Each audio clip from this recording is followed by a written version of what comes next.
Switch it turns the circuit on and off. LED red, it lights up to indicate power or activity. Resistor 100, it limits the current in the circuit.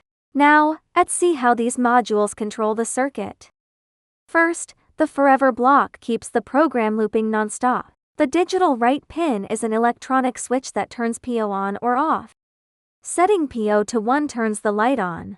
Setting PO to 0 turns the light off.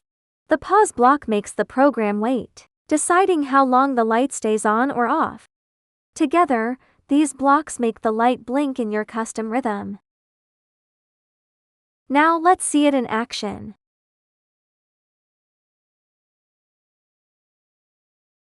By changing these numbers, you can make the LED blink faster or slower. Try changing them and see how the little light dances.